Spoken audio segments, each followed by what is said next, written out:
नमस्कार and welcome to curiously education. दोस्तों, मैं प्रशांत मावानी आप सभी का बहुत बहुत हार्दिक रूप से स्वागत करता हूं। आज 17 अप्रैल 2022 है, दिन है Sunday and I am sure you all are enjoying your weekend, enjoying your Sunday. तो आज हम पिछले हफ्ते के most important editorials and articles को रिवाइज करने वाले हैं। फिर से उन सारे इंपॉर्टेंट टॉपिक्स को गो थ्रू करेंगे and revision is one of the most important thing. Remember, आप नए नए टॉपिक्स हर रोज़ सीखते जाएंगे, लेकिन अगर रिवाइज नहीं करेंगे तो कुछ दिनों के बाद, कुछ हफ्तों के बाद वो टॉपिक्स जो हैं वो आपके किसी काम के नहीं रहेंगे, क्योंकि अब वो आपकी फ्रेश मेमोरी का पार्ट नहीं है। तो revision is one of the most important thing, और आपकी रिवीजन की रिक्वायरमेंट को ध्यान में रखते हुए इस पर्टिकुलर रिवीजन लेक्चर को संडे को डिलीवर किया जा रहा है, ताकि आप पिछले हफ्ते के मोस्ट इंपॉर्टेंट टॉपिक्स को फिर से रिवाइज कर लें। आगे बढ़े उससे पहले dear friends, do check out my motivational podcast curiously for ever. ये सभी बड़े पॉडकास्ट प्लेटफॉर्म्स पर अवेलेबल हैं। गोइंग अंडर पायोनियर का ये आर्टिकल है। हमारा जो पेनिनसुलर इंडिया है, खास करके अगर आप इस रीजन को देखें, पेनिनसुलर रीजन को, तो यहाँ पर कोस्टल इरोजन हो रहा है। कोस्टल इरोजन का मतलब ये है कि अब धीरे धीरे समंदर जो है वो बेसिकली उसका पानी की जो एक सी लेवल है वो बढ़ता जा रहा है। तो लेट्स से कि ये ज़मीन है और ये पानी का रीजन था, पहले पानी इतना था, अब पानी का लेवल इंक्रीज़ हो गया है। तो अब क्या होगा, ये पानी सिटी में और कोस्टल रीजन में अंदर आने लगा है। तो एक तो सैंड इरोजन हो रहा है, जो मिट्टी है वो बारिश और इन सारे, क्योंकि आप पेड़ काटेंगे बहुत ही, अगेन जियो मीन्स एनसीईआरटीज़ के चैप्टर में आपने ये सारी चीज़ें पढ़ी होंगी। ये बेसिक चीज़ें हैं कि अगर आप, जो पेड़ होता है वो मिट्टी को पकड़ के रखता है, राइट। फॉरेस्ट होते हैं तो वो पेड़ की वजह से, ग्रास, ये सारी चीज़ें जो हैं वो मिट्टी को एक प्रकार से पकड़ के रखते हैं। लेकिन जब हम फॉरेस्ट को काट देते हैं और जब बारिश होती है तो क्या होता है, सैंड इरोजन। तो ये सारी चीज़ें जो हैं, सॉइल और सैंड जो है वो पानी के साथ मिक्स होके वो बहने लगते हैं। तो ऊपर का जो लेयर है वो चला जाता है और नीचे का जो लेयर है वो ऊपर आ जाता है।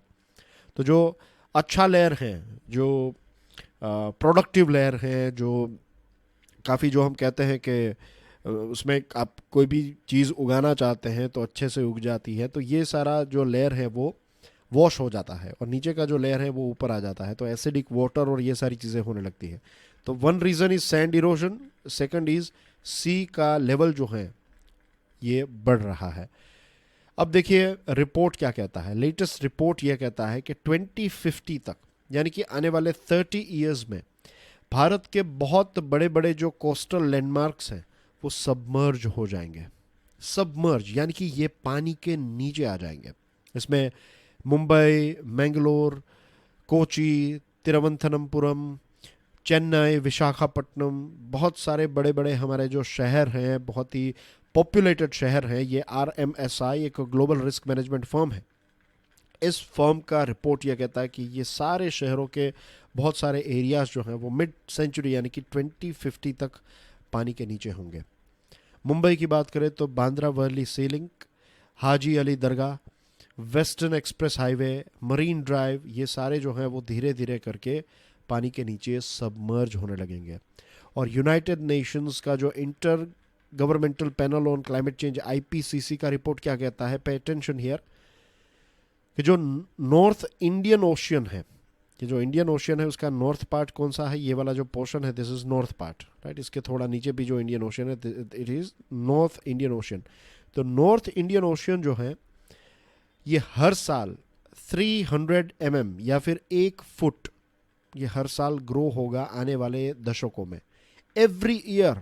जस्ट इमेजिन 1 फुट, तो 10 साल में 10 फीट इसकी सी लेवल जो है वो नॉर्थ इंडियन ओशन में राइज हो जाएगा। तो जस्ट इमेजिन 10 फीट, यानी कि कितने सारे आपके शहर जो हैं वो डूब जाएंगे। फरवरी में गवर्नमेंट ने लोकसभा में यह कहा कि 33.6% of Indian coast is eroding with varying rates of changes. अलग अलग जगहों पर ये इरोजन तो हो रहा है, लेकिन जो रेट है इसका वो अलग अलग जगहों पर अलग अलग है। और बहुत सारे लोग ओडिशा और वेस्ट बंगाल में अपने घर छोड़कर उनको दूसरी जगह पर शिफ्ट होना पड़ा। आंध्र प्रदेश में भी यही हालत है कि ईस्ट गोदावरी जो है तो उसकी अब धीरे धीरे शोर लाइन जो है वो डिसअपियर होने लगी है। और केरला में भी बहुत सारा कोस्टल लैंड जो है वो धीरे धीरे अब सबमर्ज होने लगा है। तो हमें एक नेशनल प्लान की आवश्यकता होगी। ऑफ कोर्स 150 मिलियन लोग इन शहरों में, इन इलाकों में रहते हैं, और इनको हमें रीसेटल करना पड़ेगा। जब हम इनको रीसेटल करेंगे तो एक अनरेस्ट भी क्रिएट होगा कि दूसरे शहर के लोग जो हैं वो आपके शहर में आने लगेंगे, तो आपका शहर जो है उसके जो रिसोर्सेज हैं उसके ऊपर इम्पैक्ट। ऑफ कोर्स ये हमारे देश के ही लोग हैं, बट जस्ट ये एक प्रैक्टिकल बात है कि इससे अनरेस्ट भी क्रिएट होगा, प्रॉपर्टीज़ की प्राइस इंक्रीज हो जाएगी, शहर में भीड़ बढ़ जाएगी, और it's not going to be easy. ये कोई ऐसा नहीं है कि वो हंसी खुशी यहाँ पर आ रहे हैं। उनको अपना पूरा जीवन जिन्होंने इन एरियाज़ में बिताया है, उनको अपना घर छोड़कर आना पड़ेगा। तो ये एक बहुत बड़ा इश्यू हो सकता है, मीन्स इनफैक्ट होने लगा है। पहले लगता था कि ये सारी किताबी बातें हैं, लेकिन अब ग्रास रूट रियलिटी पर ये सारी चीज़ें हमें देखने को मिलने लगी हैं। और देखिए, जब सी वाटर है वो आप हमारे पानी के जो कुएं हैं, फिर जो सॉइल है उसको और ज़्यादा सॉल्टी बनाने लगता है, तो क्या होगा, एग्रीकल्चर प्रोडक्शन जो है वो कम होने लगेगा। ओडिशा में आज बहुत सारे इलाकों में फ्रेश वाटर जो है वो अवेलेबल नहीं है। तो we need to create a plan. जो चीज़ हम कर सकते हैं, हम क्या कर सकते हैं, हम लोगों को रिलोकेट कर सकते हैं। Again it is going to be very very hard, बहुत ही हार्ड, वेरी हार्ड होगा ये लोगों को रिलोकेट करना। एटलीस्ट ये चीज़ हम कर सकते हैं, भले ही बहुत ही चैलेंजिंग रहे, बहुत ही हार्ड रहे, और हर किसी को न्याय भी नहीं मिलेगा, ये भी हकीकत है। लेकिन जो चीज़ हमारे कंट्रोल में नहीं है, दैट इज़ ये क्लाइमेट चेंज की जो स्पीड है। अगर अकेला भारत इसमें कुछ करे तो कुछ नहीं होगा, दुनिया के सभी देशों को मिलकर राइट एक्शन लेनी होगी। अगर एक्शन नहीं ली तो सिर्फ भारत नहीं, दुनिया के बहुत सारे ऐसे देश हैं जो ऐसी कंडीशंस फेस कर रहे हैं। अगर आप इस सीरीज़ को एक लंबे टाइम से फॉलो कर रहे हैं तो आपको याद होगा कि एक जो मीटिंग हुई थी इससे पहले कोलंबो में, एक बहुत ही इम्पोर्टेंट मीटिंग हुई थी, और इसको लेकर मैंने एक अलग से वीडियो भी बनाया है। नेशनल सिक्योरिटी एडवाइज़र जो हैं हमारे अजीत डोभाल साहब, वो कोलंबो में एक मीटिंग अटेंड करने के लिए गए थे, और उस मीटिंग को एड्रेस करते हुए जो अलग अलग सिक्योरिटी एडवाइज़र, डिफेंस मिनिस्टर जो भी वहाँ पर मौजूद थे, तो उन्होंने खास करके मॉरिशियस जो हैं उनके आई थिंक उनके डिफेंस नहीं, सॉरी, उनके होम मिनिस्टर वहाँ पर आए थे, बट एनीवे मॉरिशियस जो हैं उन्होंने एग्जाम्पल दिया कि कैसे क्लाइमेट चेंज, और मालदीव्स ने भी एग्जाम्पल दिया था कि कैसे क्लाइमेट चेंज की वजह से उनका देश जो है वो काफ़ी वल्नरेबल है। तो कैसे ये इंडियन ओशियन के देशों को मिलकर एक दूसरे के साथ डिजास्टर मैनेजमेंट में मदद करनी चाहिए। अगर वो वीडियो आपने नहीं देखा है तो I will recommend you guys to check it out. ये इसी चैनल पर अवेलेबल है, उसको देखिएगा ज़रूर। आपको पता चलेगा कि कितने सारे देश जो हैं वो वल्नरेबल है, और आजकल हर कोई जो मीटिंग होती है तो उस मीटिंग में बिजनेस और इन सारी चीज़ों की बात होती है, और उसी के साथ साथ क्लाइमेट चेंज की बात होती है। तो it is a very serious thing. Staying safe, pioneer का ये आर्टिकल है। आपने सुना होगा इस वेरिएंट का नाम कोविड XE वेरिएंट। अब प्रश्न ये उठता है कि क्या ये हमारे देश में पाया गया है। मुंबई अथॉरिटीज़ का कहना यह है कि एक व्यक्ति जो हमारे देश में साउथ अफ्रीका से यहाँ पर आए थे, ये 50 ईयर ओल्ड कॉस्ट्यूम डिज़ाइनर हैं, साउथ अफ्रीका से भारत आए, और ये फुल्ली वैक्सीनेटेड व्यक्ति हैं। तो अब खबर ये आ रही है कि उनके अंदर ये XE वेरिएंट पाया गया है। अब साइंटिस्ट्स जो हैं उनका कहना यह है, उनका एक एजुकेटेड एस्टिमेट है कि ये जो XE वेरिएंट है ये ओमिक्रॉन से ज़्यादा ट्रांसमिसिबल है, यानी कि ये एक व्यक्ति से दूसरे व्यक्तियों में फटाफट फैल सकता है। लेकिन जो डेल्टा वेरिएंट है, जिसने सेकंड वेव में हमारे देश में जो तबाही मचाई थी, कितने सारे लोगों की जान ले ली डेल्टा वेरिएंट ने, तो उस डेल्टा वेरिएंट जितना इन्फेक्शियस या फिर इतना डेडली नहीं है। एज वी ऑल नो कि प्रोटेक्शन जो है इस कोरोना वायरस से, ये दो चीज़ों से, या फिर इन दोनों में से एक या फिर दोनों के कॉम्बिनेशन से हमारी इम्यूनिटी जो है वो बूस्ट होती है। Number 1 is of course vaccine, और दूसरा है इन्फेक्शन। कई लोग ऐसे हैं, फॉर एग्जांपल मेरा एग्जांपल लूँ तो मुझे कोविड नहीं हुआ है, लेकिन मैंने वैक्सीनेशंस ले ली है, तो उसकी वजह से मुझे प्रोटेक्शन मिल गया। आई एम श्योर आप में से भी बहुत सारे लोग ऐसे होंगे। कुछ लोग ऐसे भी होंगे जिनको इन्फेक्शन हो गया है, और इसकी वजह से अब रिकवरी हो गई, तो इन्फेक्शन एक बार हुआ था तो इसकी वजह से आपके बॉडी ने जो एंटीबॉडीज हैं वो क्रिएट कर लिया और ऊपर से आपने वैक्सीनेशन ले लिया। तो ऐसे भी लोग हैं। तो इम्यूनिटी जो है वो हमारी ये दो चीज़ों से बढ़ती है, या तो वैक्सीनेशन से, या तो इन्फेक्शन से, या फिर दोनों के कॉम्बिनेशन से। अब हमारे देश की बात करें तो देखिए, दिस इज ए रियलिटी, दुनिया के लिए भी ये एक रियलिटी है कि कोविड के नए नए वेरिएंट्स जो हैं वो हमें देखने को मिलते ही रहेंगे। थोड़े थोड़े समय के बाद जो भी एक वायरस है उसका नेचर रहता है कि वो थोड़े थोड़े टाइम पर अपने आप को अपग्रेड करते रहता है। तो अब हमें क्या करना चाहिए, उसका बेस्ट सॉल्यूशन ये है कि अब हमारे देश में एक लॉन्ग टर्म नेशनल पॉलिसी हो या फिर एक प्रोटोकॉल हो कि हम रेगुलर बेस पर, रेगुलर इंटरवल पर हम बूस्टर डोज जो है वो प्रोवाइड करते रहें। A process should be in place for people to regularly check their immunity levels and if needed go in for boosters. अब हमें ये चाहिए कि हमारे देश में एक रेगुलर टेस्ट हो। लेट्स से फॉर एग्जांपल हर 3 महीने के बाद आप एक टेस्ट करवाते हैं, और 3 महीने की टेस्ट में आपको पता चलेगा कि जब आपने सेकंड डोज लिया था लेट्स से, तो आपकी लेट्स से इम्यूनिटी 95% थी। तो 3 महीने के बाद अगर ये 45% हो गई है तो आपको एक बूस्टर डोज चाहिए। तो ये जो एक रेगुलर चेक है, इम्यूनिटी लेवल का चेक, ये अब हमें स्थापित करने की आवश्यकता है।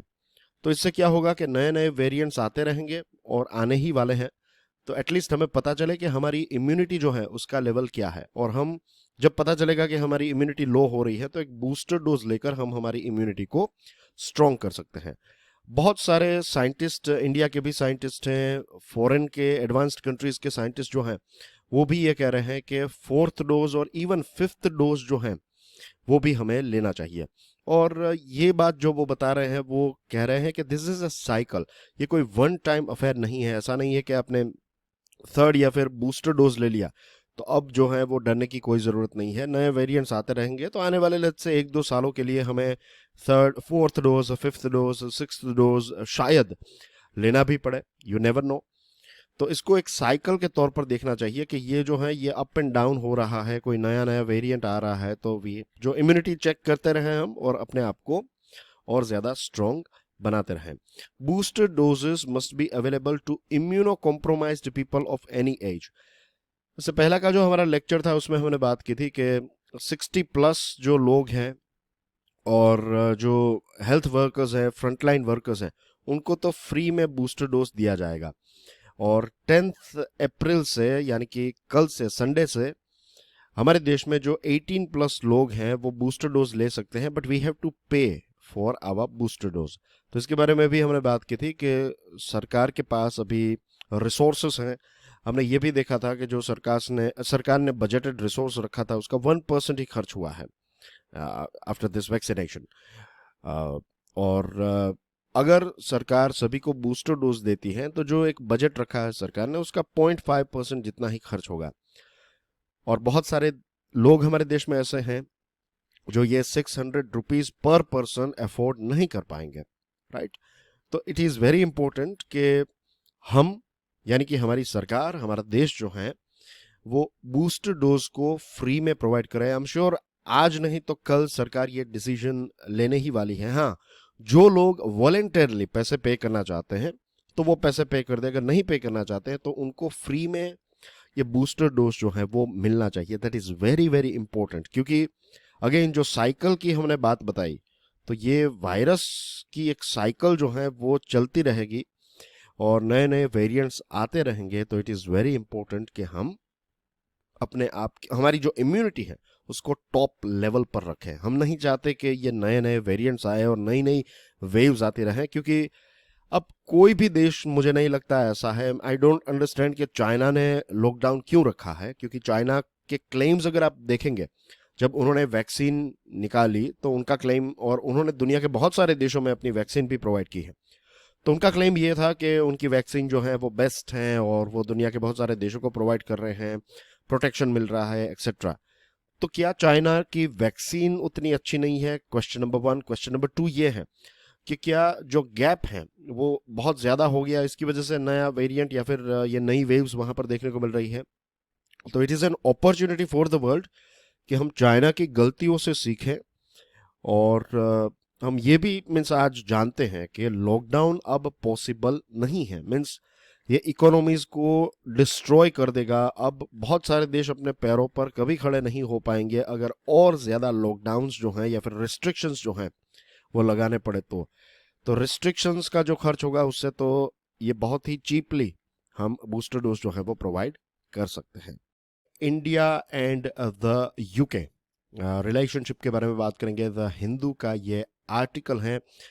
हम जानते हैं कि यूक्रेन में जो युद्ध हो रहा है इसकी वजह से पूरी दुनिया में बहुत सारे बदलाव हमें देखने को मिल रहे हैं। खास करके जियोपॉलिटिकल पॉइंट ऑफ व्यू से बात करें, यूनाइटेड नेशन में बहुत सारे रेजोल्यूशंस को रखे गए और कुछ देशों ने इनका विरोध किया है। कुछ देशों ने जैसे कि भारत तो एब्सटेन रहा है और 90 जितने देश हैं जिन्होंने इन रेजोल्यूशंस को सपोर्ट किया है। तो वी कैन क्लियरली से कि दुनिया जो है वो आज डिवाइडेड हो चुकी है और बहुत सारे देश जो हैं वो अपनी अपनी फॉरेन पॉलिसीज़ को रिकैलिब्रेट कर रहे हैं, यानी कि रीडिज़ाइन कर रहे हैं, कस्टमाइज कर रहे हैं, इसमें कुछ बदलाव करने की कोशिश कर रहे हैं। इसमें बात आती है इंडिया और यूके की।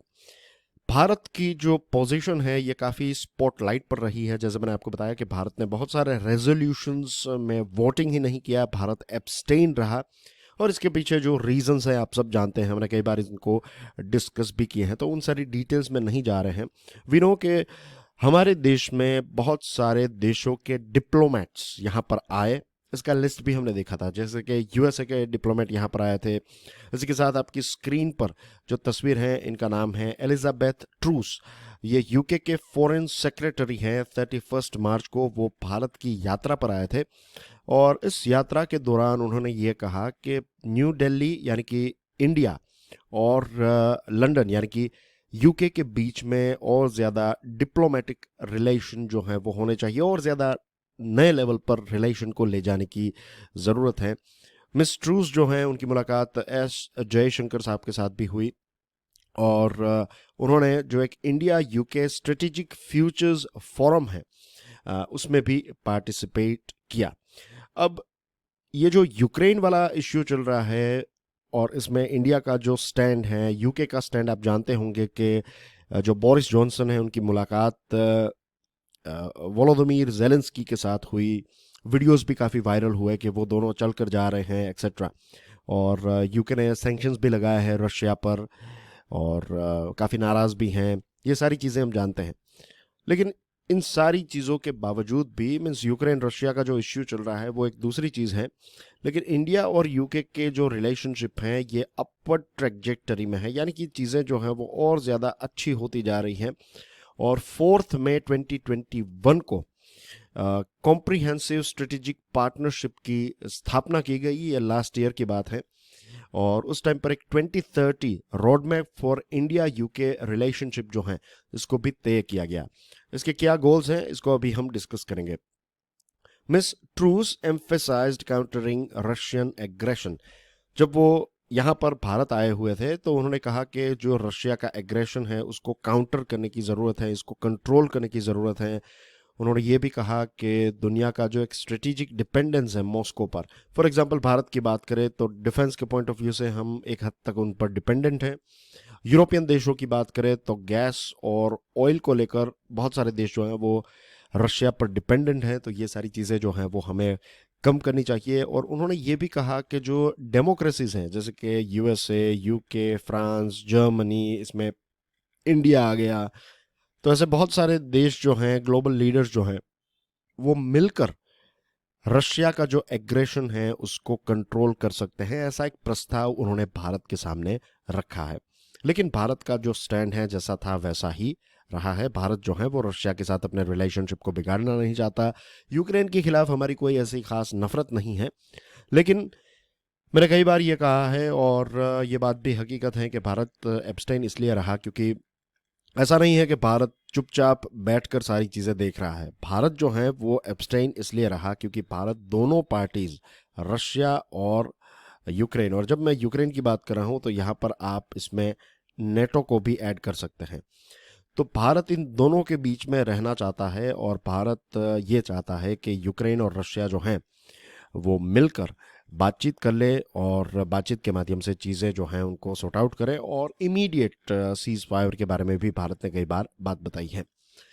अब इंडिया और ब्रिटेन जो हैं वो इंडो पैसिफिक के इम्पोर्टेंट प्लेयर बन सकते हैं। दोनों ने इंडो पैसिफिक के इम्पोर्टेंस को कई बार दोहराया है। ब्रिटेन भी इंडो पैसिफिक का एक स्टेक होल्डर है, कैसे वो भी हम देखेंगे। कुछ देशों के नाम आपके साथ मैं शेयर करूंगा, will talk about it. For now just hold this thought कि इंडिया और ब्रिटेन के लिए इंडो पैसिफिक रीजन जो है वो बहुत ही इंपॉर्टेंट है। इंडिया के लिए क्यों इंपॉर्टेंट है, you know it very well. Quad के हम मेंबर हैं, this is first thing. Second thing जो हमने जिसकी वजह से हम क्वाड के मेंबर बने, दैट इज ऑफ कोर्स के इंडियन ओशन जो है वो इंडिया जो है वो इंडियन ओशन का एक लिटोरल स्टेट है, यानी कि बॉर्डर शेयर करते हैं हम इंडियन ओशन के साथ। तो this makes Indo Pacific very important for India. Britain ने यह कहा है कि इंडिया और ब्रिटेन जब इंडो पैसिफिक में मिलकर काम करेंगे तो बहुत सारी जॉब्स जनरेट होगी, यानी कि इकोनॉमिक अपॉर्चुनिटीज जो हैं वो बहुत सारी जनरेट होगी। और इसी के साथ साथ ये पूरा रीजन जो है इसमें सिक्योरिटी को और ज़्यादा बूस्ट मिलेगा। इसी के साथ मैरीटाइम डोमेन जो है इसमें दोनों देश मिलकर कोऑपरेट कर सकते हैं और कोऑपरेशन करना भी चाहते हैं। भारत का जो इंडो पैसिफिक ओशियंस इनिशिएटिव है, यूके उसको ज्वाइन करने के लिए तैयार है। और इसी के साथ साथ जो साउथ ईस्ट रीजन है इसकी मैरीटाइम सिक्योरिटी के लिए भी यूके जो है वो काम करने के लिए तैयार है। उसका एक बेस्ट एग्जांपल है 2021 में HMS क्वीन एलिजाबेथ, उनकी जो एक बड़ी शिप है, तो इस शिप ने और उनका जो कैरियर स्ट्राइक ग्रुप है नेवी का, तो इसने बे ऑफ बंगाल में इंडियन नेवी के साथ एक मिलिट्री एक्सरसाइज की। और इस मिलिट्री एक्सरसाइज के बाद यूके की जो नेवी है उन्होंने सिंगापुर, मलेशिया और थाईलैंड के साथ मिलिट्री एक्सरसाइज की। और सिंगापुर, मलेशिया और थाईलैंड जो है वो आसियान, यानी कि ये जो साउथ ईस्ट एशिया का जो एक एसोसिएशन है, तो ये तीनों देश उसके मेंबर हैं। तो यू कैन अंडरस्टैंड कि भारत के साथ एक्सरसाइज करने के बाद उन्होंने इन 3 देशों के साथ एक्सरसाइज की। तो पूरे रीजन के लिए, खास करके साउथ ईस्ट एशिया के लिए भी ये इंडिया और यूके की जो पार्टनरशिप है इंडो पैसिफिक में, ये बहुत ही इंपॉर्टेंट है, खास करके सिक्योरिटी के पॉइंट ऑफ व्यू से। 2015 में इंडिया और यूके ने defence and international security partnership की स्थापना की। और यूके ने यह कहा है कि इंडिया जो है ये एक की स्ट्रेटेजिक पार्टनर है यूके का जब इंडो पैसिफिक की बात आती है, in terms of both market share and defence. तो ये दोनों पॉइंट ऑफ व्यू से इंडिया जो है वो यूके के लिए इंपॉर्टेंट है। अब जो मैं आपको बता रहा था कि यूके स्टेक होल्डर कैसे हैं इंडो पैसिफिक में, तो बहुत सारे देशों में यूके की नेवल फैसिलिटीज हैं, जैसे कि Oman, Singapore, Bahrain, Kenya, British Indian ocean territories हैं यूके की, तो यहाँ पर भी उनकी नेवल फैसिलिटीज़ हैं।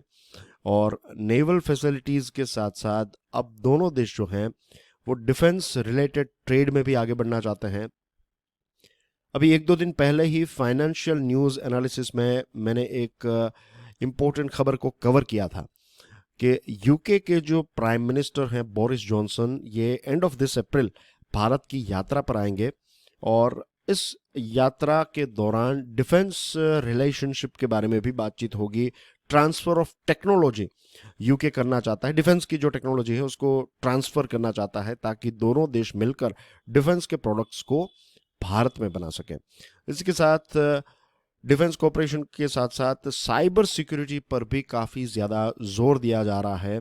New joint cyber security programme जो है वो अनाउंस किया जाएगा।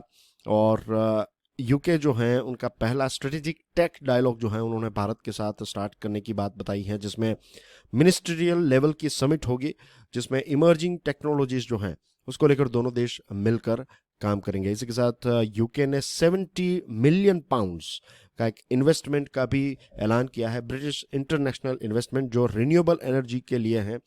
और भारत में रिन्यूएबल एनर्जी के इंफ्रास्ट्रक्चर को डेवलप करने के लिए, सोलर पावर को इस पूरे क्षेत्र में डेवलप करने के लिए यूके जो है वो 70 मिलियन पाउंड्स जो हैं वो इन्वेस्ट करने के लिए तैयार हैं। जनवरी 2022 की बात करें तो इंडिया और यूके ने फ्री ट्रेड एग्रीमेंट को लेकर जो डिस्कशन है उसकी शुरुआत की। इंडिया और यूके जो हैं ये फिफ्थ और सिक्स्थ लार्जेस्ट इकोनॉमीज है वर्ल्ड की, और 32 ऐसे सेशंस उन्होंने कवर किए हैं, 26 पॉलिसी एरियाज को कवर किया है। और अभी कुछ दिनों पहले मैंने इंडिया और ऑस्ट्रेलिया को लेकर एक इंडिया ऑस्ट्रेलिया इंटरिम डील को लेकर एक अलग से वीडियो बनाया है, और उसमें मैंने समझाया है कि इंटरिम डील जो है या फिर अर्ली हार्वेस्ट डील जो होती है उसका क्या मतलब होता है, और फ्री ट्रेड एग्रीमेंट और अर्ली हार्वेस्ट डील के बीच में डिफरेंस क्या होता है। अगर आपने उस वीडियो को नहीं देखा तो I highly recommend you guys कि आप उस वीडियो को जरूर देखिएगा।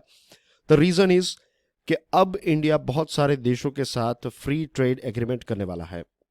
ये जो अर्ली हार्वेस्ट डील या फिर इंटरिम ट्रेड डील वाला जो इंडिया ऑस्ट्रेलिया वाला वीडियो है, उसके बाद मैंने इंडिया और ऑस्ट्रेलिया के बीच में जो फ्री ट्रेड एग्रीमेंट हुआ है उसका वीडियो भी बनाया है, और उसमें मैंने एक्सप्लेन किया है कि कैसे यूएई के साथ जो हमारी एक फ्री ट्रेड एग्रीमेंट की डील है उससे भी इम्पोर्टेंट ये ऑस्ट्रेलिया वाली डील क्यों है और क्या मेन रीजन है, ये चीजें मैंने समझाई है। ऑफ कोर्स वो वीडियो अवेलेबल है, तो 2 वीडियोस हैं।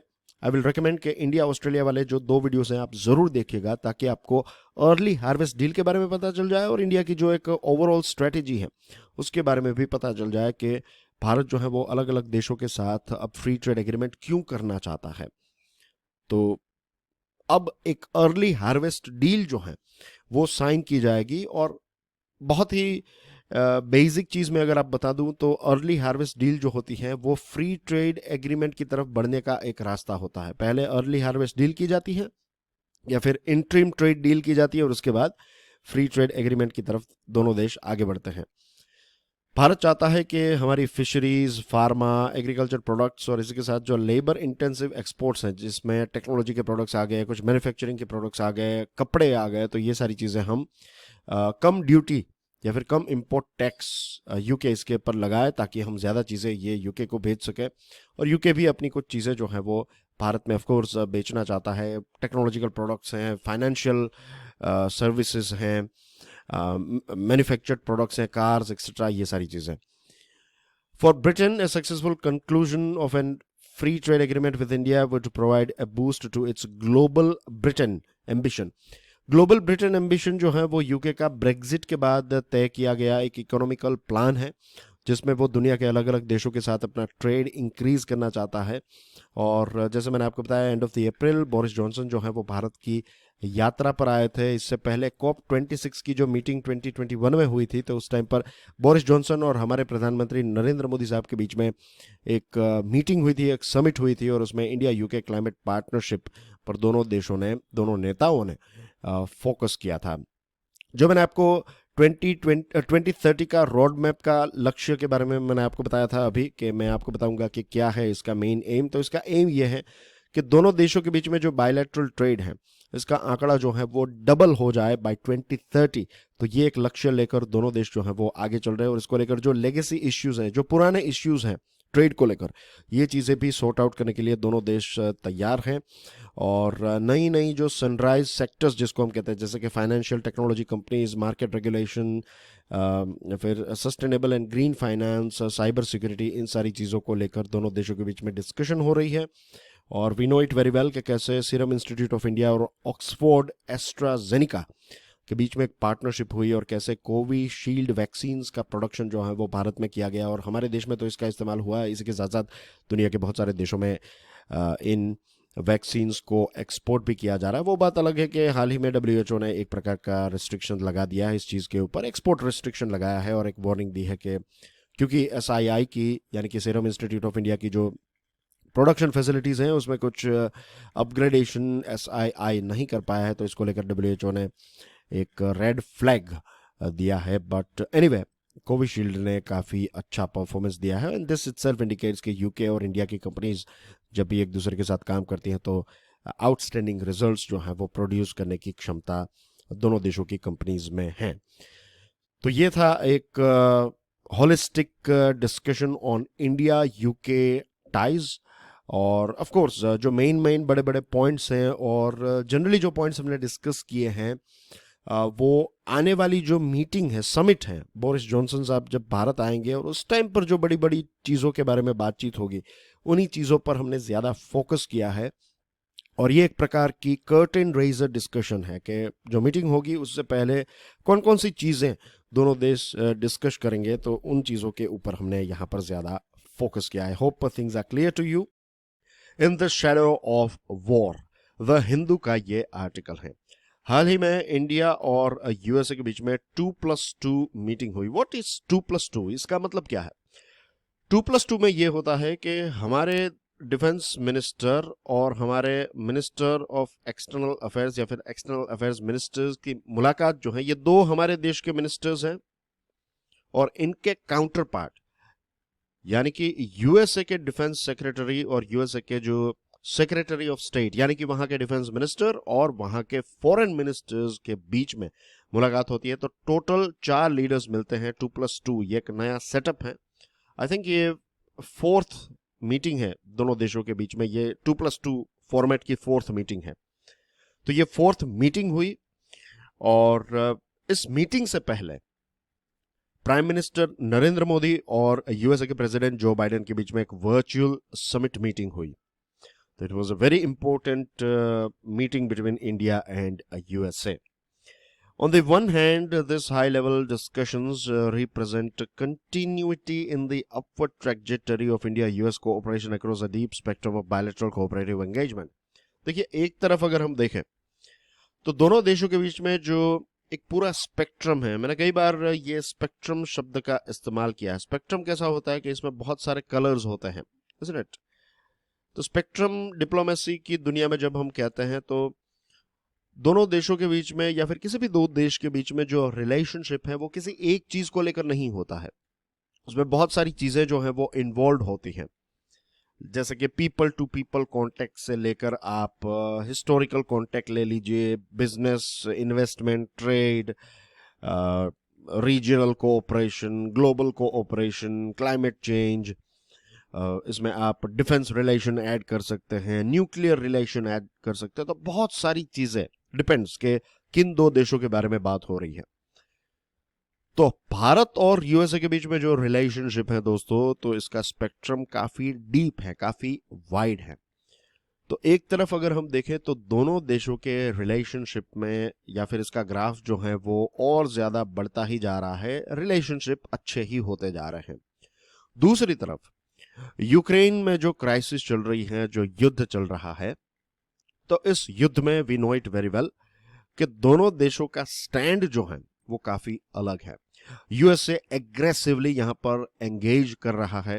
व्हेन आई से aggressively, I am not saying कि यूएसए जो है वो रशिया के खिलाफ हथियार और ये सारी चीजें प्रोवाइड कर रहा है, लेकिन रशिया को रोकने के लिए एग्रेसिवली सैंक्शंस लगा रहा है, नेटो के देशों के साथ मिलकर बहुत सारी चीजें कर रहा है। लेकिन भारत जो है वो ये सारी चीजें नहीं कर रहा है।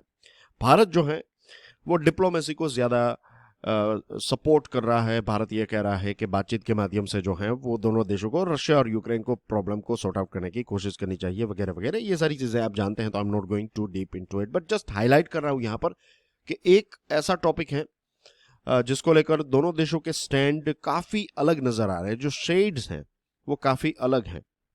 और दूसरी तरफ अगर देखें तो चीजें जो है वो काफी राइट डायरेक्शन में जा रही हैं। और ऐसा ही होता है जब दो इंपॉर्टेंट देश एक दूसरे के साथ एंगेज करते हैं, तो जरूरी नहीं है कि सारी चीजों पर हमारा स्टैंड एक ही हो। एक छोटा सा एग्जांपल दूं, इंडिया और जापान का रिलेशनशिप आप देख लीजिए। इंडिया और जापान जनरली अगर 100 चीजें हैं तो आई वुड से 95 चीजों पर हम दोनों एक पेज पर हैं। एक पेज यानी कि दोनों एक दूसरे के साथ सहमत है। लेकिन अगर आप वर्ल्ड ट्रेड ऑर्गेनाइजेशन की कुछ मीटिंग्स को देखेंगे तो यू विल फाइंड कि जापान हमारे खिलाफ होता है कुछ चीजों को लेकर। लेकिन इसका मतलब ये नहीं है कि 2-3 चीजें में हमारी सहमति नहीं है तो बाकी की जो 95% जितनी चीजें हैं उसको भी हम बिगाड़ दें, ऐसा नहीं होता। डिप्लोमेसी में क्या होता है कि आप ट्राई करते हैं कि ज्यादा से ज्यादा चीजें जो हैं वो कॉमन रहे, या फिर दोनों देशों के स्टैंड जो है वो एक जैसे रहे, और जो भी प्रॉब्लम्स हैं उनको धीरे धीरे करके सॉर्ट आउट करने की कोशिश की जाती है। This is how diplomacy works.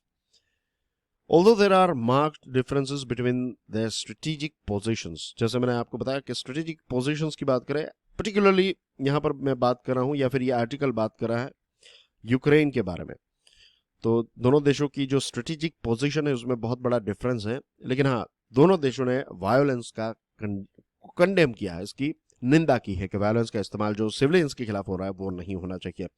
इसी के साथ public health, space and technology cooperation, territorial, maritime, cyber security, climate crisis, ये कुछ ऐसे टॉपिक्स हैं जिनको लेकर दोनों देशों के बीच में काफी डिस्कशन भी हो चुकी है। दोनों देश ये सारे क्षेत्रों में मिलकर काम करना चाहते हैं, लेकिन कोविड की वजह से ये सारे टॉपिक्स जो हैं वो बैक बेंच में चले गए थे।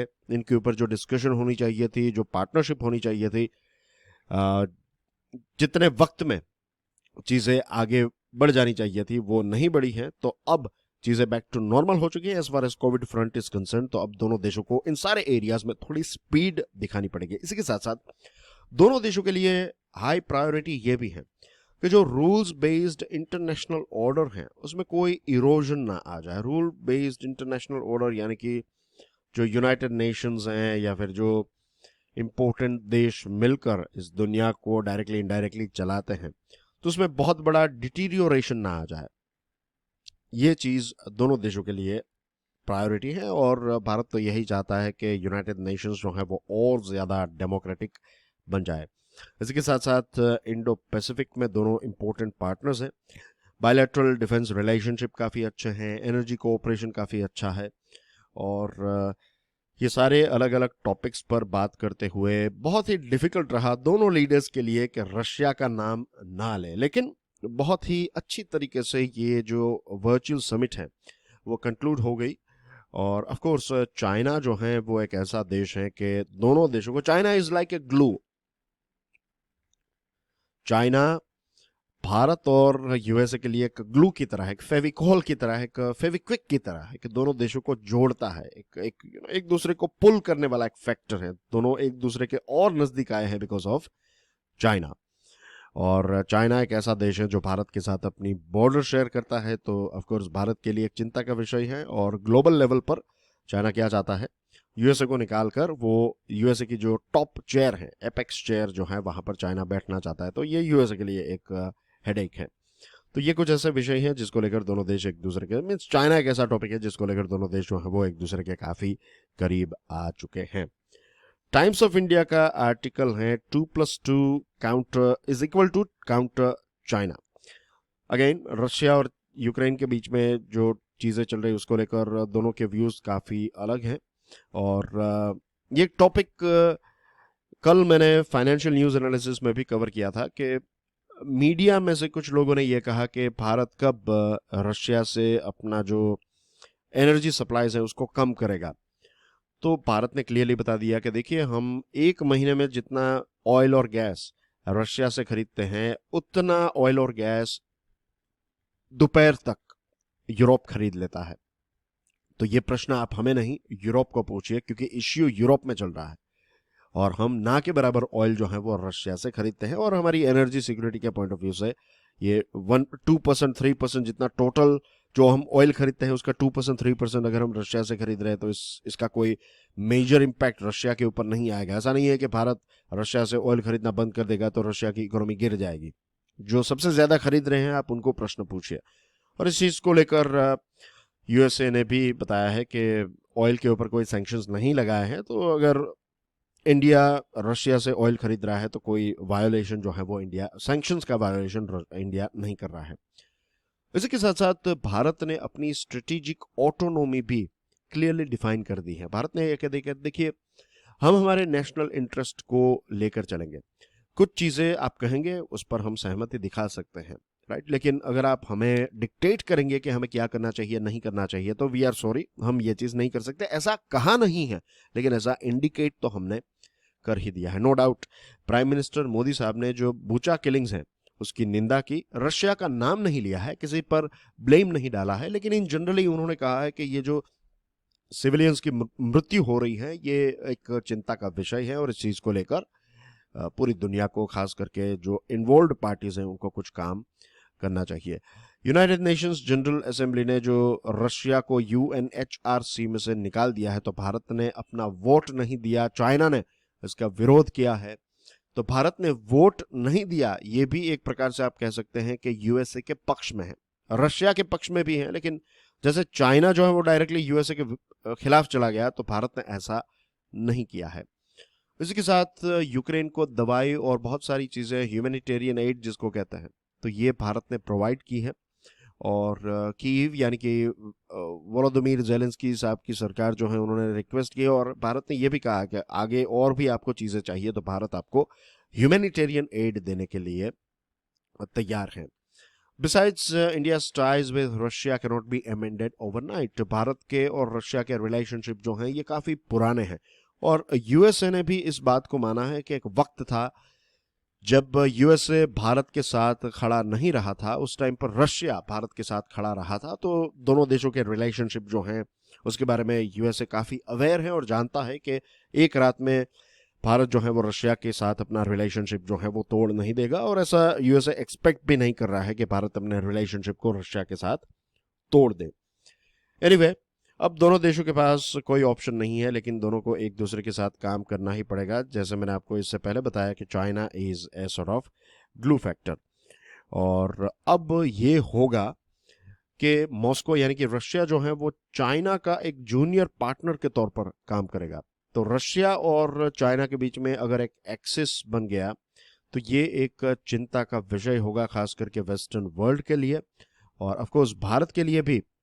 एक मित्र देश जो है वो एक दुश्मन देश के साथ और ज्यादा मिलने लगा है, तो भारत के लिए भी ये थोड़ा चिंता का विषय है। चाइना जो है, चाइना ने डिप्लोमेटिक सपोर्ट दिया है रशिया को यूनाइटेड नेशंस पर, और जो इंडो पैसिफिक रीजन है उसमें भी बीजिंग और रशिया मिलकर काम कर सकते हैं, तो ये थोड़ा चिंता का विषय है। इसी के साथ हम S-400 सिस्टम रशिया से इनफैक्ट खरीदना स्टार्ट भी कर दिया है। फर्स्ट बैच जो है इसका, ये हमारी एयरफोर्स को मिल चुका है। तो इसके ऊपर सैंक्शंस जो कात्सा सैंक्शंस है, ये यूनिलैटरल सैंक्शंस हैं। यूएसए ने खुद ने अपने लॉ बनाकर ये सैंक्शंस डिजाइन किए हैं, ये कोई यूनाइटेड नेशंस के द्वारा बैक्ड सैंक्शंस नहीं है। तो इस चीज को लेकर भी क्लैरिटी होगी, और अभी तो यही इंडिकेशन है कि यूएसए जो है ये सैंक्शंस भारत पर नहीं लगाएगा। S-400 पर जो सैंक्शंस है उसकी इंपैक्ट भारत पर नहीं होगी। डिफेंस की बात करें तो यूएसए को ट्रांसफर ऑफ टेक्नोलॉजी करनी चाहिए। This will be a big boost for India and USA both. इसके साथ दोनों देशों ने स्पेस सिचुएशनल अवेयरनेस अरेंजमेंट, तो इसको साइन कर लिया है, और साइबर स्पेस पर दोनों देश, साइबर स्पेस वाला क्षेत्र जो है तो यहाँ पर और ज़्यादा कोऑपरेशन को डीप करने की बात है। और इसके साथ पाकिस्तान की अगर हम बात करें तो पाकिस्तान का नाम लेकर एक स्टेटमेंट दिया गया है कि पाकिस्तान को अपनी टेरिटरी का इस्तेमाल टेररिज्म के लिए नहीं करना चाहिए, और जितने भी टेररिस्ट ऑर्गेनाइजेशंस वहाँ पर एक्टिव हैं तो उनको बंद करना चाहिए। तो ये बात भी दोनों देशों ने बताई है। तो that's everything about India USA 2+2 conference as well as India USA virtual summit जो बाइडन साहब और प्राइम मिनिस्टर मोदी साहब के बीच में हुई, तो उसके सारे इंपॉर्टेंट पॉइंट्स मैंने आपको यहां पर एक्सप्लेन कर दिए हैं। रेलवेज की बात करें, द हिंदू का ये आर्टिकल है, एक गैजेट नोटिफिकेशन इश्यू किया गया और एक नई service Indian railway management service IRMS की स्थापना की गई, और जो 10 ग्रुप ए सर्विसेज हैं रेलवे के साथ जुड़ी हुई, तो इसमें से 8 को मर्ज किया गया है। तो इसमें IRTS, IRPS, IRAS, IRSS, SEE, IRSS, IRSME, IRSC, IRSS, तो ये सारी सर्विसेज जो हैं उनको मर्ज किया गया है। ये हमारे इंडिपेंडेंस के बाद सबसे बड़ा ब्यूरोक्रेटिक ट्रांसफॉर्मेशन है। 8000 जितने स्ट्रॉन्ग कैडर ये सर्विस में मर्ज हो जाएंगे, और ये एक नई सर्विस जो है IRMS, तो इसमें 8000 जितने स्ट्रॉन्ग ऑफिसर्स होंगे। ये 8 सर्विसेज के ऑफिसर्स को मर्ज करके एक सर्विस में तब्दील किया गया है। और इसी के साथ जो रेलवे की अलग अलग ये 8 सर्विसेज की जो टॉप हैवी ब्यूरोक्रेसी थी, टॉप पर इतने सारे लेवल की टॉप ब्यूरोक्रेसी को मर्ज करना, तो ये जो टॉप हैवीनेस है उनको रिमूव किया जाएगा। तो इससे डिसीजन मेकिंग और ज़्यादा फास्ट हो जाएगा, और IRMS जो है वो UPSC के माध्यम से लोगों को रिक्रूट करेगी। नए जो लोग रिक्रूट होंगे तो उनको आने वाले 30 सालों की जो डिमांड है रेलवेज की, उनको ध्यान में रखते हुए ट्रेन किया जाएगा। राइट एप्टीट्यूड वाले लोग को हायर करना पड़ेगा, क्योंकि रेलवे सर्विस जो है, इंडियन रेलवे ऑफिसर्स जो हैं उनका दिन 6 बजे सुबह स्टार्ट हो जाता है, उनकी ऑफिस आवर्स। और ये एक ऐसी सर्विस है जिसमें देर रात तक को भी काम करना है, आप घर चले गए तब भी आपको बुलाया जाएगा, काम करना पड़ेगा, क्योंकि रेलवेज जो है ये 24/7 काम करती हैं और हर रोज आपको नए नए चैलेंजेस जो हैं वो फेस करने पड़ते हैं। तो यहाँ पर हमें ऐसे यंगस्टर्स की, ऐसे ऑफिसर्स की ज़रूरत है जो पंक्चुअल हो। अगर वो पंक्चुअल रहेंगे तो ट्रेन टाइम पर पहुंचेगी। और इसी के साथ साथ इंजीनियरिंग से लेकर कोऑर्डिनेशन की स्किल्स की उनकी रिक्वायरमेंट होगी। इसी के साथ नई नई टेक्नोलॉजी को लेकर उनको खुद को, अपने आप को अपग्रेड रहना पड़ेगा, तब जाकर वो रेलवेज को अपग्रेड रख पाएंगे। वर्किंग आवर्स, अगर कोई ऐसा सोच रहा है कि फिक्स्ड वर्किंग आवर्स वाली जॉब उनको चाहिए, तो रेलवेज उनके लिए नहीं है। यह उन लोगों के लिए है जो चैलेंजेस को उठाने के लिए तैयार है, मैनेजमेंट स्किल्स डिस्प्ले डिस्प्ले करने के लिए तैयार है। और रेलवेज के बारे में आप जानते हैं, it is called as lifeline of our Indian economy. तो लॉजिस्टिक सेक्टर के लिए बहुत ही इंपॉर्टेंट रोल प्ले करता है। इसी के साथ साथ आने वाले समय में जो जो चेंजेस आ रहे हैं अब लॉजिस्टिक्स में और इकोनॉमी का जो टारगेट है, तो उन सारी चीज़ों को अचीव करने के लिए हमें ये यंग ऑफिसर्स की बहुत ज़्यादा ज़रूरत है। और पहले क्या था, ये अलग अलग जो 8 सर्विसेज थी, तो ये सारी सर्विसेज जो हैं वो सिलोज में काम करती थी, अपने अपने क्षेत्र में ही काम करती थी। लेकिन अब ये IRMS जो है वो कोऑर्डिनेशन में सारे ऑफिसर्स जो हैं वो काम करेंगे।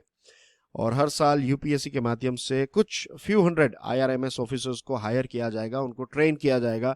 और धीरे धीरे करके, जैसे ये जो अभी करंट ये 8 सर्विस के ऑफिसर्स हैं, जैसे वो रिटायर होते जाएंगे, वैसे फ्यूचर में धीरे धीरे करके डायरेक्टली IRMS के ऑफिसर्स जो हैं वो मैक्सिमम यहाँ पर होते जाएंगे।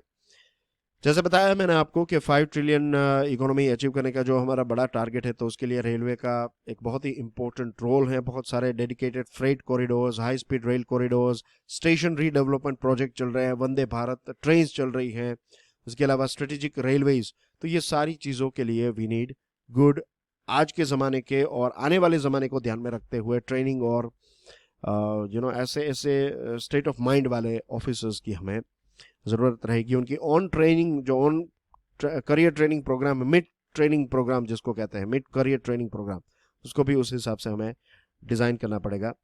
एंड जैसे मैंने आपको बताया, अराउंड द क्लॉक आपको काम करना है और एजाइल लर्नर होने चाहिए कि नई नई चीज़ें आप सीख सकें।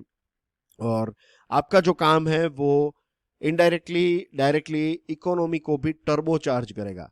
तो ऐसा एक बड़ा विजन, बड़ा पिक्चर देखते हुए जो लोग IRMS में ज्वाइन करना चाहते हैं यूपीएससी के माध्यम से, तो उनके लिए नई अपॉर्चुनिटीज जो है वो वेट कर रही है। और ये आर्टिकल जो है वो एक करियर के गाइडेंस के तौर पर आप देखें तो it is a sort of birds eye view के रेलवे सर्विसेज में आपको किस प्रकार का, मीन्स आपका नेचर किस प्रकार का होना चाहिए, किस प्रकार का आपका स्टेट ऑफ माइंड होना चाहिए अगर आपको इस सर्विस को ज्वाइन करना है। तो इसकी भी एक हाईलाइट हमें इससे मिलती है।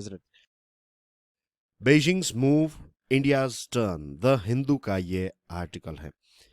अगर पिछले कुछ हफ्तों की बात करें, 1-2 महीने की बात करें, फरवरी से आप पकड़ लीजिए, एंड व्हेन आई से फरवरी आई एम टॉकिंग अबाउट जब से रशिया और यूक्रेन के बीच में युद्ध चल रहा है, तब से भारत का जो एक एंगेजमेंट है दुनिया के अलग अलग देशों के साथ, या फिर आई वुड से कि दुनिया के बहुत सारे देश जो हैं वो भारत के साथ एंगेज हो रहे हैं, उनके साथ बातचीत कर रहे हैं। Because Prime Minister Modi was the first one to give a call to Russian President Vladimir Putin after this invasion. जब से ये रशिया यूक्रेन के बीच में युद्ध स्टार्ट हुआ, तो ग्लोबल लीडर्स की बात करें तो जहां तक मुझे पता है, जहां तक मेरी नॉलेज है, जहां तक मुझे याद है, it was prime minister Narendra Modi जो पहले से लीडर थे जिन्होंने रशियन प्रेसिडेंट व्लादिमीर पुतिन के साथ फोन पर एक बातचीत की। और बहुत सारे यूनाइटेड नेशंस के जो रेजोल्यूशंस रहे हैं, तो उसमें भारत एब्सटेन रहा है। इसका रीज़न भी मैंने आपको बताया था कि भारत जो है वो दोनों पार्टीज के साथ मिलकर बातचीत करना चाहता है। भारत किसी भी एक देश के पक्ष में नहीं रहना चाहता है। And you can also say कि भारत ने अपनी स्ट्रेटेजिक ऑटोनॉमी काफ़ी डिस्प्ले की है। अब जो बाइडेन एडमिनिस्ट्रेशन की बात करें, तो जब हम इंडो पैसिफिक को देखते हैं यूएसए के पॉइंट ऑफ व्यू से, तो यूएसए के लिए एक सेंटरपीस, एक इंपॉर्टेंट देश जो बन जाता है, दैट इज इंडिया।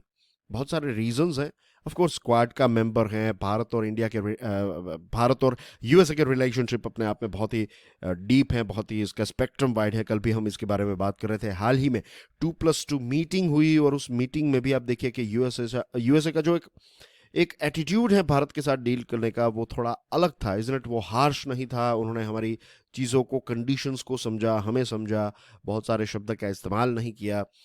तो things are looking quite good as far as India USA relation is concerned. फिर जापान के प्राइम मिनिस्टर भारत की यात्रा पर आए हुए थे। ऑस्ट्रेलिया और भारत के प्रधानमंत्रियों ने एक वर्चुअल समिट की और इंटरिम ट्रेड डील साइन की गई। फिर फ्री ट्रेड एग्रीमेंट भी साइन हो चुका है। इसको लेकर, ये दोनों चीज़ों को लेकर मैंने वीडियोस भी बनाए हैं, नहीं देखे हैं तो do check it out, it is available on this channel. और क्वाड पार्टनर्स जो हैं वो रशिया को कंडेम्ड कर रहे हैं, उनकी निंदा कर रहे हैं, व्लादिमीर पुतिन की निंदा कर रहे हैं और यूक्रेन को मिलिट्री एड भी प्रोवाइड कर रहे हैं। लेकिन फिर भी इस स्क्वाड का मेंबर होने के बावजूद भी, और यूएसए, जापान और ऑस्ट्रेलिया, ये तीन यानी कि मेजोरिटी क्वाड के मेंबर्स जो हैं वो इस दिशा में जा रहे हैं। तो यहाँ पर देखिए भारत जो है वो रशिया के फॉरेन मिनिस्टर को वेलकम किया और यहाँ पर वो आए। फॉरेन मिनिस्टर एस जयशंकर साहब से मुलाकात हुई। हमारे प्राइम मिनिस्टर नरेंद्र मोदी के साथ भी उनकी मुलाकात हुई। तो अगेन वी कैन सी कि भारत ने अपनी एक स्वतंत्रता, जिसको कहते हैं सामरिक स्वतंत्रता या फिर स्ट्रेटेजिक ऑटोनोमी, को यहाँ पर डिस्प्ले किया है। और हमने ये भी कहा है कि रशिया हमें डिस्काउंट में ऑयल दे रहा है तो हम थोड़ा ऑयल और ज़्यादा ऑयल जो है वो रशिया से खरीदने के लिए सोच रहे हैं। और दोनों देश, रशिया और इंडिया जो है वो डॉलर बेस्ड फाइनेंशियल सिस्टम से हट के एक बायलैटरल ट्रेड पर फोकस कर रही है, जहां पर रुपी रूबल पर फोकस कर सके। यानी कि एक दूसरे के साथ जो बिजनेस कर रहे हैं तो हम उनको रुबेल में पे करेंगे, वो हमें रुपी में पे करेंगे। तो इस प्रकार की चीज़ें जो हैं वो डिस्कस की जा रही है। अगेन स्ट्रेटेजिक ऑटोनोमी का एक सिग्नल है। अब मैं बार बार ये स्ट्रेटेजिक ऑटोनोमी के बारे में इसलिए बता रहा हूं क्योंकि चाइना जो है वो अभी तक भारत को एक पर्टिकुलर लेंस से देख रहा था। वो यही देख रहा था कि भारत जो है वो यूएसए को सारी चीज़ें, मीन्स यूएसए जो कहता है वो चीज़ भारत करता है, और यूएसए की पॉलिसीज जो हैं उसका एक इम्पैक्ट भारत पर है, और भारत को एक प्रकार से डायरेक्टली इनडायरेक्टली कंट्रोल कर रहा है यूएसए। या फिर इंडिया जो है वो टोटली यूएसए की अम्ब्रेला के तहत चला गया है और उसकी टीम में चला गया है। अकेला या फिर इंडिपेंडेंट भारत सोच नहीं सकता, वगैरह वगैरह। लेकिन अब ये जो चीज़ें भारत ने की हैं, तो अब बेइजिंग भी सोच रहा है कि भारत के साथ जो है वो कैसे डील किया जाए। आपको पता होगा कि, और पता ही होना चाहिए क्योंकि इस टॉपिक को हमने डिस्कस किया था, लेकिन अगर आप एक नए स्टूडेंट हैं तो शायद आपको ना पता हो, रेगुलर स्टूडेंट्स को तो पता ही होना चाहिए। फॉरेन मिनिस्टर यांग यी, जो चाइना के फॉरेन मिनिस्टर हैं, वो मार्च में भारत की यात्रा पर आए हुए थे। और द थिंग इज कि यहां पर उनकी जो यात्रा है उसके बारे में भले ही हमें ये लग रहा हो कि चाइना भारत से डर चुका है, ये वो एक्सेट्रा, ऐसा नहीं है। वो यहाँ पर स्ट्रेटेजिक जो उनकी एक जो थिंकिंग है उसको शायद रिसेट करने के लिए आए थे। लेकिन रियलिटी अगर हम देखें तो देखिए आज भी 90,000 जितने सोल्जर्स दोनों आर्मीज ने लद्दाख रीजन में डिप्लॉय किए और पिछले 2 सालों से वो यहाँ पर हैं। और ऐसे समय में, मीन्स जैसे कट थ्रॉट कंपटीशन में दो देश एक दूसरे के साथ चल रहे हैं, इतनी ज्यादा राइवलरी है, संबंध जो है, रिलेशन जो है, उसमें कड़वाहट आ चुकी है। और ऐसे समय पर फॉरेन मिनिस्टर यात्रा पर आते हैं तो that is a good thing, no doubt about it. ये एक बहुत ही अच्छी बात है। लेकिन दोनों देशों के बीच में 15 राउंड्स यानी कि 15 बार नेगोशिएशंस हो चुके हैं, और ये भी सीनियर मिलिट्री कमांडर्स के बीच में। और आज भी चाइना जो है वो हमारी कुछ टेरिटरीज को ऑक्यूपाई करके बैठा हुआ है। From other such areas, both the armies have disengaged, that is, moved their soldiers a couple of miles behind, but there have been no de-escalation, that is, they have not moved the troops to their bases. हाँ, कुछ ऐसे regions हैं जहां पर China वापस चला गया है, भारत वापस चला गया है, लेकिन अभी भी सोल्जर्स जो हैं वो अपने बेसिस में नहीं, बेसिस यानी कि they have gone from there, ऐसा नहीं है। अभी थोड़े माइल यहाँ पर बॉर्डर है लेट्स से, या फिर यहाँ पर खड़े हुए थे तो अब यहाँ पर खड़े हुए हैं, राइट। ये इंडिया है, ये चाइना है, तो यहाँ पर खड़े हुए हैं। लेकिन पहले जो यहाँ थे तो इससे थोड़े पीछे हट गए, लेकिन अपने बेसिस पर वापस नहीं चला गया है। दैट मीन्स कि एक स्टैंड बाय मोड पर है। तो ये चीज आपको समझनी है कि स्टैंड बाय मोड पर है, कभी भी ये यहां से यहां तक आ सकते हैं। Okay, China continues to occupy at least 3 such areas. 3 ऐसे एरियाज हैं जो आज भी चाइना ऑक्यूपाई कर रहा है।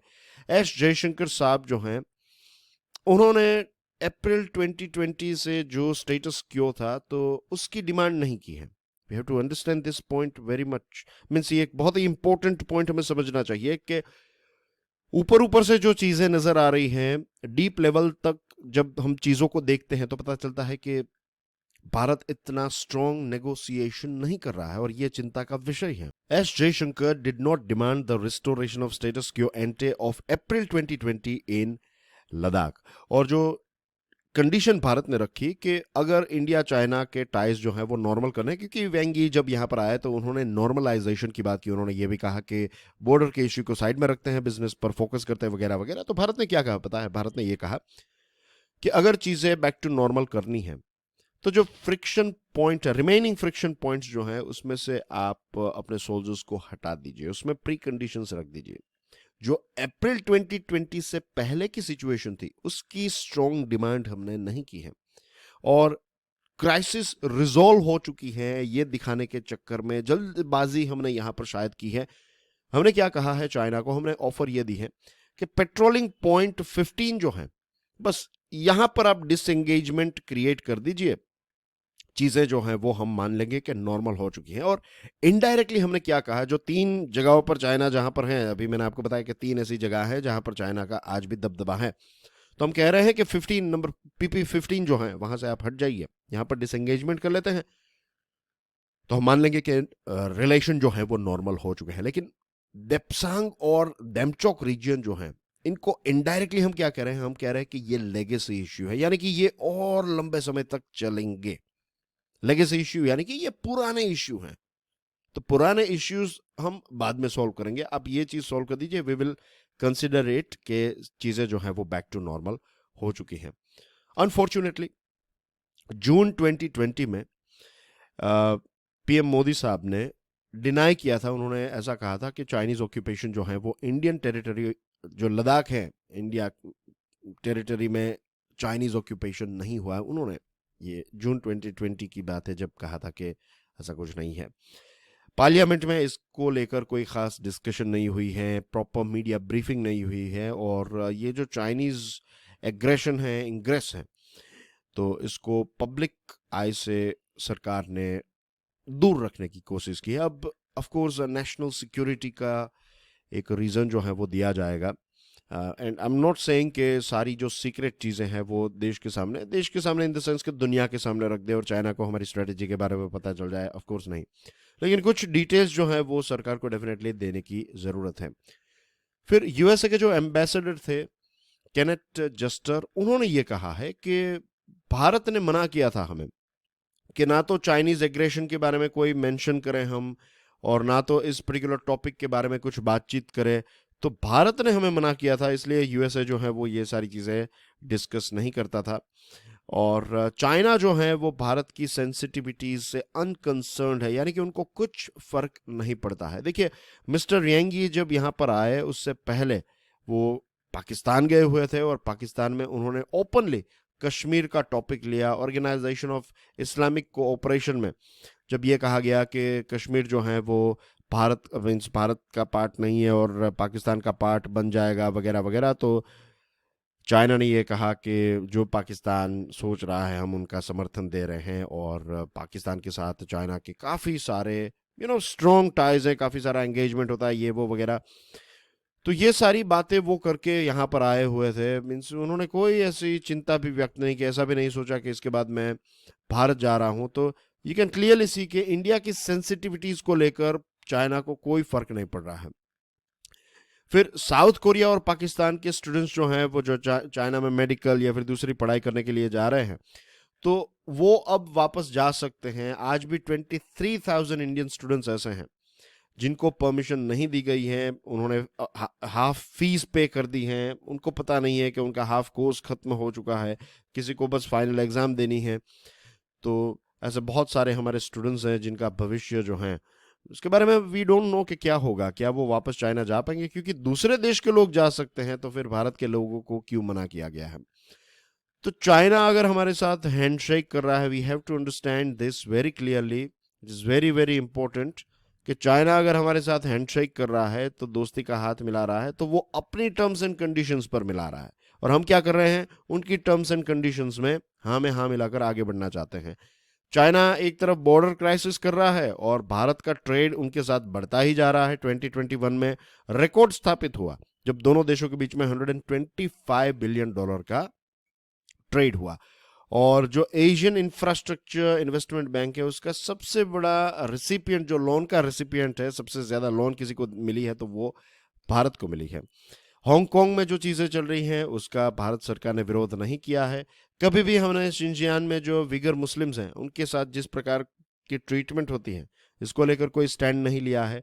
दलाई लामा और टिबेटियन कम्युनिटी जो भारत में रहती हैं तो उनकी चीज़ों को काफ़ी कैलिब्रेटेड रखा जाता है, काफ़ी लिमिटेड रखा जाता है, ताकि बेइजिंग जो है वो नाराज़ ना हो जाए।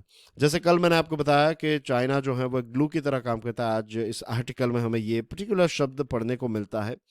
और इंडिया और अमेरिका की पॉलिसीज़ म्यांमार, ईरान और अफगानिस्तान को लेकर काफ़ी अलग है, लेकिन जब चाइना की बात आती है तो पॉलिसीज़ जो है वो काफ़ी सेम है। अमेरिका भी ये मानता है कि इंडिया एक इम्पोर्टेंट ऑफ कोर्स देश है, no doubt, when it comes to Indo Pacific, लेकिन एक बहुत बड़ा पावर गैप भी है, राइट। चाइना की इकोनॉमी हमसे 6 गुना ज़्यादा बड़ी है, तो dragon is huge, dragon is giant, इतना इजी नहीं होगा, लेकिन इंडिया की हिम्मत की दाद तो देनी पड़ेगी, राइट। इतनी बड़ी इकोनॉमी है चाइना और इतने सारे पैसे खर्च करते तो भी हमने उनकी आंख में आंख डालकर उनका सामना किया है। तो इसमें तो डेफिनेटली भारत की जो हमारी मिलिट्री है और सरकार है उसके लिए लाइक तो बनता ही है।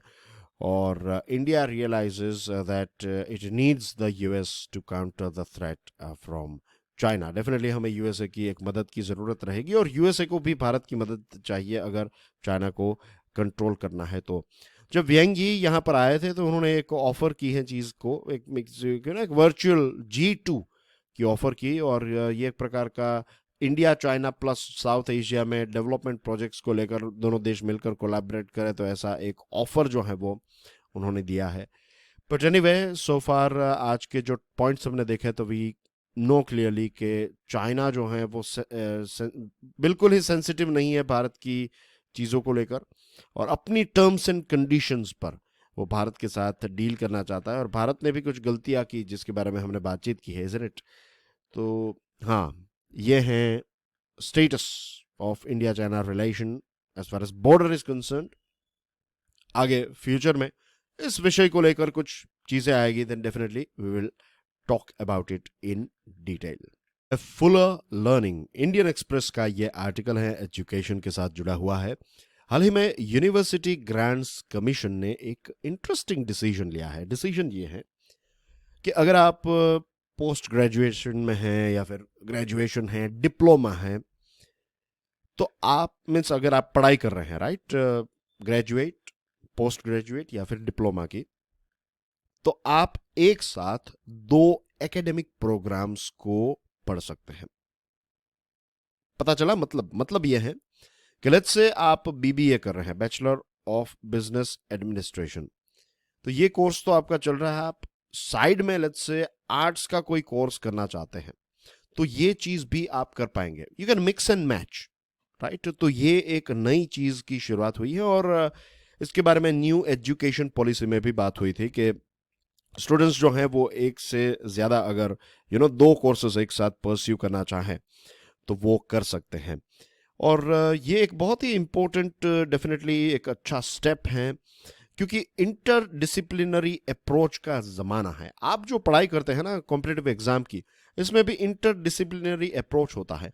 जब आप जियोग्राफी को पढ़ते हैं और जियोग्राफी के साथ साथ जब आप लेट्स से हिस्ट्री की थोड़ी बहुत पढ़ाई करते हैं, तो आप चीज़ों को रिलेट कर पाते हैं कि let's say Indus valley civilisation में लोग नदियों के किनारे रहते थे, तो इसीलिए जो मटके थे उनके शेप खास प्रकार के थे, राइट। उनका जो फेस है वो थोड़ा बड़ा था। आई am not very good in drawing मटका, बट ये रहा एक एग्जाम्पल।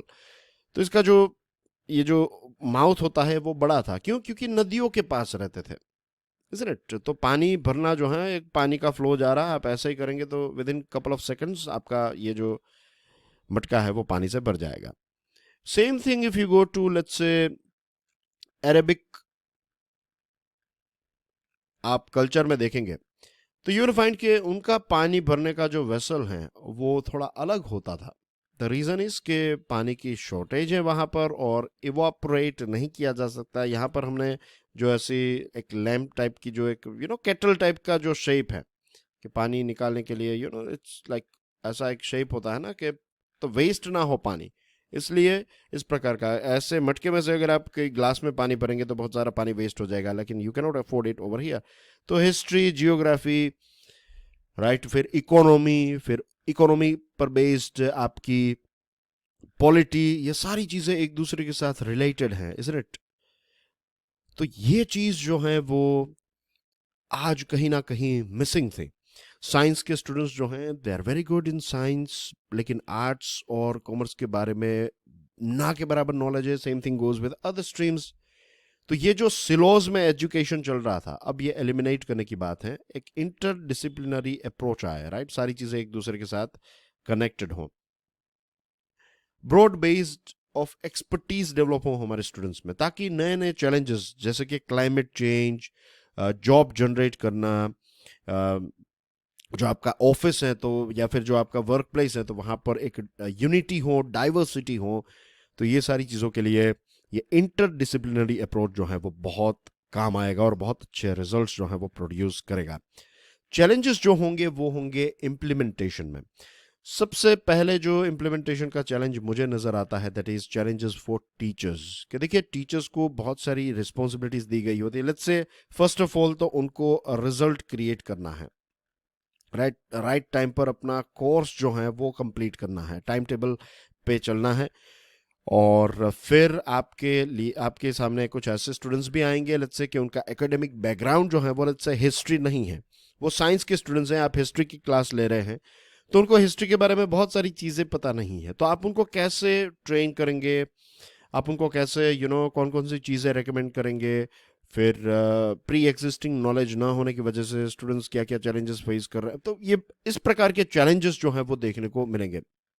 यूजीसी जो है उनको ट्रेनिंग प्रोग्राम स्टार्ट करना पड़ेगा ताकि टीचर्स जो हैं उनके अंदर भी वो थोड़ी इंटरडिसिप्लिनरी अप्रोच आए, तब जाकर वो स्टूडेंट्स को वो चीज़ जो है वो सिखा पाएंगे। और सबसे इम्पोर्टेंट चीज़ है ऑटोनॉमी। चलो यूजीसी ने डिसीजन तो ले लिया, लेकिन एक इंस्टीट्यूशन के लिए और इंस्टीट्यूशन के बाद एक टीचर के लिए क्या वो स्वतंत्रता, क्या वो ऑटोनॉमी टीचर को या फिर इंस्टीट्यूशन को दी जाएगी कि वो अपने हिसाब से कोर्स को डिज़ाइन कर सके? तो ये भी एक चीज़ है जिसके बारे में मीन्स ये कुछ चैलेंजेस हैं जिसके बारे में हमें और ज़्यादा सोचना चाहिए। इसी के साथ कुछ ऐसे इंस्टीट्यूशंस होते हैं जिनके कुछ एडवांटेज, लेट्स से कोई कॉमर्स में बहुत ही अच्छा इंस्टीट्यूशन है, कोई आर्ट्स का बहुत ही अच्छा इंस्टीट्यूशन है, कोई साइंस का अच्छा है, तो कुछ ऐसे इंस्टीट्यूशंस हैं जिनका एक कोर एडवांटेज ही होता है कि वो साइंस में बेस्ट है, वो फिर दूसरी किसी भी चीज़ को एक्सपेरिमेंट नहीं करना चाहते, they want to focus on science only, और उसमें भी कोई गलत बात नहीं है, they are expert in that particular stream. तो अब यहाँ पर अगर उनको कहा जाएगा कि आप मीन्स कोई और स्टूडेंट्स जो हैं लेट्स से हिस्ट्री का स्टूडेंट जो है वो फिर ऐसे कोर इंस्टीट्यूशंस में एंटर होंगे, तो फिर ये जो इंस्टीट्यूशंस हैं उनका जो एक एडवांटेज है वो थोड़ा बहुत लूज हो सकता है। तो ये कुछ ऐसे चैलेंजेस हैं जिसके बारे में यूजीसी को सोचना चाहिए। वेलकम मूव पायोनियर का ये आर्टिकल है, तो यहाँ पर कुछ पॉइंट्स हैं कि अगर आप लेट्स से दूसरा कोर्स एक साथ, ये सेम टॉपिक को हम कंटिन्यू कर रहे हैं, राइट, तो class timings of one programme don't overlap with the other one, तो ये चीज़ ध्यान में रखनी है कि फिर आपने बीबीए लिया है और फिर लेट्स से साइंस में बायोलॉजी लिया है, तो दोनों की क्लासेस एक टाइम पर हैं, तो ऐसी चीज़ें अलाउड नहीं होगी ऑफ कोर्स, राइट। एक जगह पर दो मीन्स एक टाइम पर दो जगह पर नहीं रह सकते। Universities will be given the flexibility to decide if they want to offer such a scheme of programs. ये यूनिवर्सिटीज को ये स्वतंत्रता दी जाएगी कि वो डिसाइड करें कि उनको इस प्रकार के प्रोग्राम्स अलाउ करने हैं या फिर नहीं करने हैं.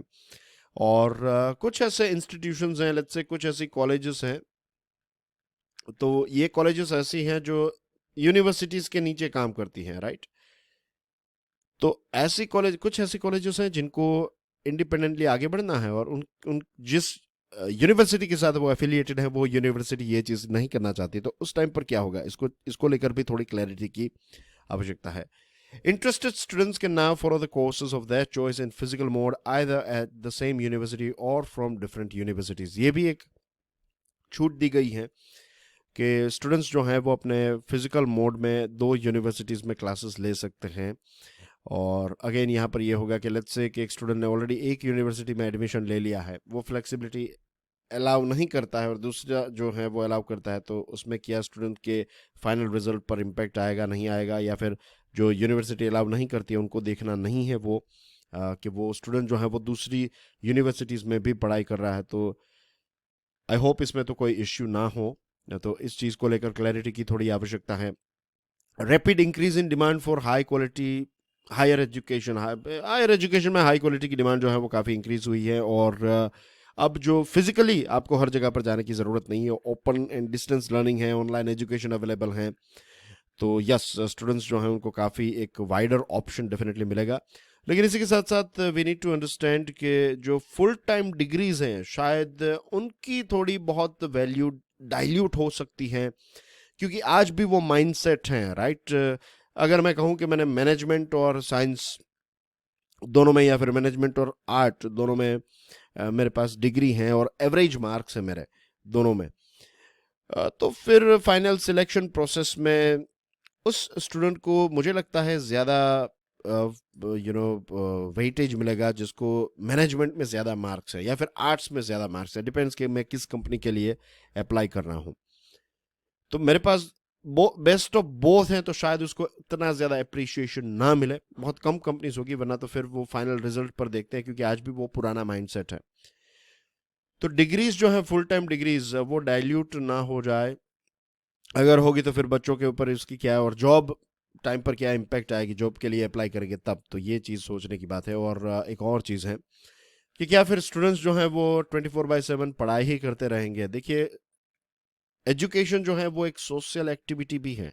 हम सिर्फ किताबें पढ़ने से नहीं या फिर क्लासरूम या फिर लेक्चर अटेंड करने से नहीं, हम लोगों के साथ जब इंटरेक्ट करते हैं, चीज़ों को ऑब्जर्व करते हैं, जिस एनवायरनमेंट में हम होते हैं, तो हर जगह पर अगर हमारी वो दृष्टि है तो हर जगह पर हमें कुछ ना कुछ चीज़ें जो हैं वो सीखने को मिलती है. और इंटरेक्शन से भी हम काफ़ी सारी चीज़ें जो हैं वो सीख सकते हैं, इज़न्ट इट. तो फिर अगर बच्चे एक क्लास ख़त्म हुआ और दूसरे क्लास में गए, ये वो, तो सोशल एक्टिविटीज़ और दूसरी सारी एक्टिविटीज़ के लिए क्या उनके पास समय बचेगा, तो ये भी एक ऑफ कोर्स प्रश्न तो बनता ही है, right. Thank you very much for watching this video. Dear friends, do enjoy your Sunday, right? थोड़ा बहुत अब टाइम निकाल कर अपने आप को रिजुविनेट कीजिए, रिफ्रेश कीजिए. आज संडे है, right. This is a rest day. तो मैं चाहता हूँ कि आप साइंस का इस्तेमाल करें, रेस्ट का इस्तेमाल करें, right. Rest is science. Rest में ही ग्रोथ होता है. आई एम नॉट सेइंग कि पूरा वीक रेस्ट कीजिए, लेकिन यस एक दिन तो होना ही चाहिए जब आप लेट्स से 2 घंटों के लिए 3 घंटे के लिए, जो भी आपके लिए सूट करता है, राइट, हाफ ए डे के लिए या फिर पूरा दिन, जो भी आपके लिए बेस्ट है, make sure it is your thing.